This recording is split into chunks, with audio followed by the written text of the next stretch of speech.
Hey everybody. I don't know how many people we have out there. It's during the holidays.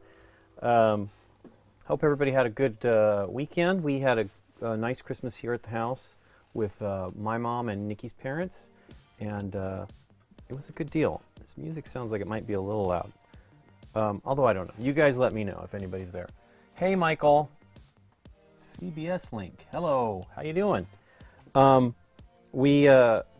We started late on Christmas Day and had a nice dinner that Nikki and my mom mostly put together. Nikki's mom helped a little as well. She made a dish and something else. I don't remember, but it was all pretty good. And too many gifts. And I definitely showered Nikki with some stuff this year. I actually had to hold back because she was a little upset when she saw the pile of stuff I was wrapping. So she's got some birthday gifts in store there probably.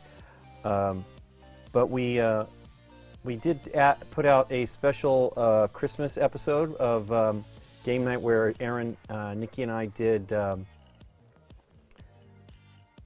gosh, what was it? Holiday Hijinks #1, Christmas, was the Crinkle Caper.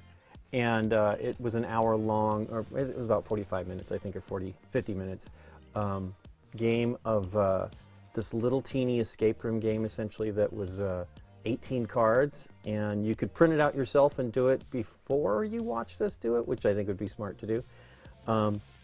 But it was quite fun, and we had a good time, and it was fun to slip that one in there as well, because we had done 24 previous videos for the Advent calendar opening of the Exit the Game Mystery of the Crystal, or the Ice Cave. I keep getting Crystal Caves. I think that's because of Clank. But it was fun. We had a really nice time, and we had a great mellow weekend. It wasn't too crazy. It is weird doing all, the holiday. We're going to try to do those holiday things a little sooner in the year so that we're not editing them throughout December. It's funny, they're not very long, but all that stuff takes a little bit of time, and it's kind of rough. Hey Scott, how you doing? Hey Joe King. But yeah, we had a good time, and thankfully we did not have the cold weather that the rest of the nation had. We were actually quite warm that day. It was about 70 something, maybe. I think it was about 70. It was a little cooler than we thought it would be. The day before was actually quite warm. But I'm going to be working on these Flamecraft minis. Let's switch to the down shot here. I don't actually have that together. There we go. I did these two on Thursday last week. They turned out pretty cool. I took a picture of them for our Slack, and they did not focus. They look pretty good. This one's not done, but it's close. And it looks really cute. Really, they're ridiculously cute. And then I did the purple one. This is the, they're already colored. They're great. You don't really need to paint them. As I was saying last week, you could ink them, and that probably make a little bit of a difference if you wanted to. This was the purple one that I did. Turned out really cute. It's got a little bit more maybe to do on it. There's like a weird little line of color there. Not that it's a big deal, but I'll probably try to blend that. And then I started already this morning so I could stage them. I don't know that it's going to happen today, but this may be filming today, because we were planning on filming with Aaron, and there's been a delay of the start time, so we could potentially be doing this instead of a longer game. I would be very excited if we could film this today, because Nikki and I had a lot of fun playing it. So I started with this, inking, or it's not inking, but using the contrast paints on this one, and I wanted to go for a little bit darker color than, like, this one's very pale. The yellow one is it's sort of pale. I mean, part of that is my painting technique. I'm doing zenithal highlighting, zenithal paint. There's some red there peeking through, where it's painted black all over the place, then gray at a 45-degree angle, and then white directly from above. And I primed these yesterday, and so it does make, it gives you the shading. It looks really cool. I mean, part of that is that, and part of it is the paint settling. If you see the scales on the back of this guy, or this one here, because it looks kind of, I don't know, they all look very cute. It adds some shading as well on the bottom edges of these things, because I shot white directly from above, not... Now, that doesn't mean that it won't get in there. It could bounce off and stuff like that. But you see it has the shading, so it looks like the sun is coming down on it, you know, or light is coming down upon it. And so this was literally the same color of yellow, thinned out with contrast medium, and then a darker, then a same yellow but less contrast medium, which is just this clear stuff, you know, that thins it out but makes it lighter. Thanks very much for the compliments. And then I used a different color for, I used this, I think this was thinned out as well, Griffhound Orange, for the you know, the skin, the thin skin on the wings. I don't know exactly what I'm gonna do. I think I want this one to be mostly green, so I already put the color in on these. I think I had the yellow on these too, but I put the color on these on the outside chance that I want it to be thin, but I may make them darker. I haven't decided yet. You know, I've seen like dragons that have darker skin on those, so so we'll see. I also put some color on this one, very faint. It's almost not visible, but I wanted the chest to be a little bit lighter, and then I'm giving it time to dry, and then I'll work on the other one. I'll work on these two when I get these two base coated with the color. So this one here, I've already set up the red that I'm going to do, and I saw some great, like the rendering of the character. It's on the box cover, I believe, has like a orange or orangey yellow belly. I don't know that I'm going to do that. I'm probably going to, but we'll see. What may happen is I don't even know if I have this thin enough, so I'm going to put it on some of the scales that I know will be darker first, and then see if I need more. The one interesting thing about using the contrast medium is it's not like white. White would make this pink. I don't want this pink. I want this to be orange and red maybe, right? Or yellow and red. So let's see. I do love that the bases, I noticed this when I was priming. I didn't actually notice it before that.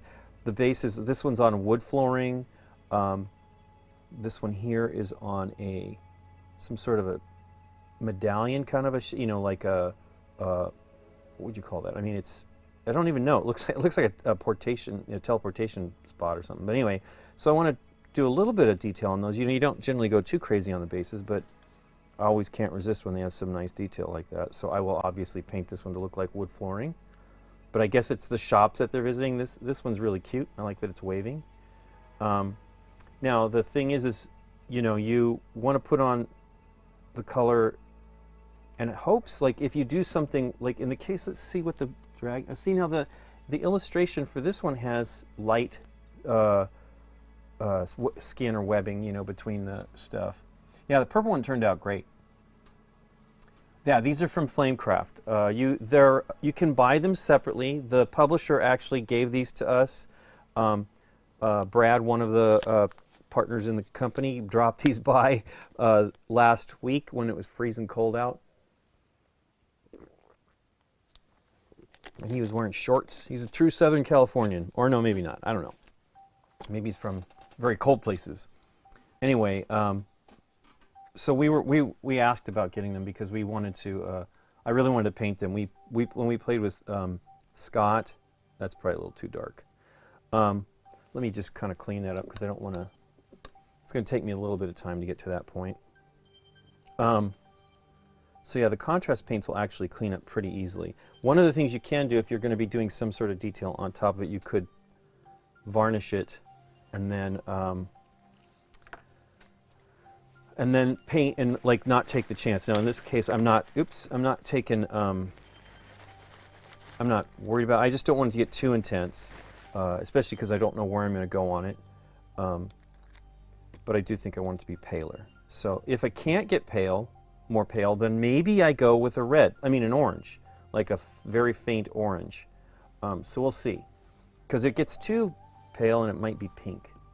Well, it won't really be pink, but it will be when it goes on over this lighter undercoating that I've done.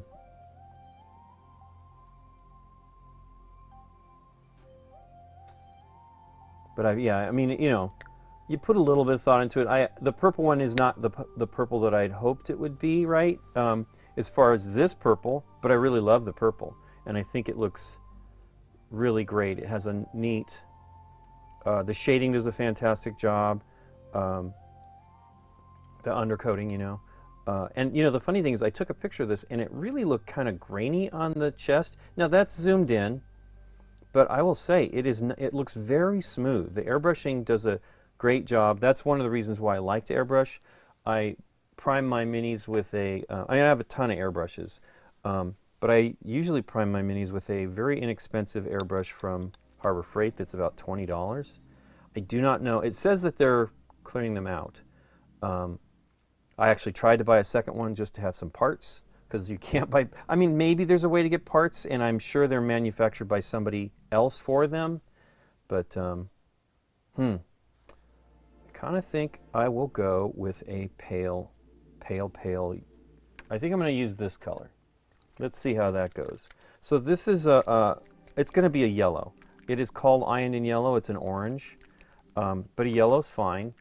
It'll go well with red. But I will probably not undercoat the whole thing with this. Only just the belly, and then work out from that. Let's see how that works. I like to, it depends on how I'm painting, but I often like to start with a lighter, I've seen a fun new painting style for minis. An artist named Hip Hop King 33 has been painting their DBZ figures like, ooh, that's neat. Animation cell paint job. Look great on minis. Interesting. Yeah, the retail version comes with actually some really nice wooden pawns that I really like. But I'm not sure how if you're interested in getting these minis, you should try to get them, because I don't know that they're going to keep manufacturing them. They might, because goodness gracious, the game seems to be doing very, very well. I think, you know, they're very, very cute. They're fun to paint. I have been having fun painting chibi style minis. I don't know. I mean, I like the scale. I think it's a fun scale to work with, where you can do some things like the eyes, which is not something I normally do. Well, it depends. Depends on the size of the mini, but sometimes it's just too difficult for me to get in there and do the style that is going to be good for eyes, not cartoon looking, or the surprise look that I always get. I've done a much better job on the mini eyes for, well, these are crazy easy to do because the way they're designed, they're very simple to actually do the whites of the eye and then the pupil, because the white is recessed, and then the pupil and iris are, well, there's no pupil. The iris is raised, and so it's actually quite simple to do. I think we were talking about it the other day. One of the paint jobs I looked at on BGG, somebody's photos, they had painted on the smiles, which is very cute. It's not something I would probably be very, hey, that's Derek. And, you know, not something I have the skills probably to do. I mean, I can do okay lines, but man, those look really cute. You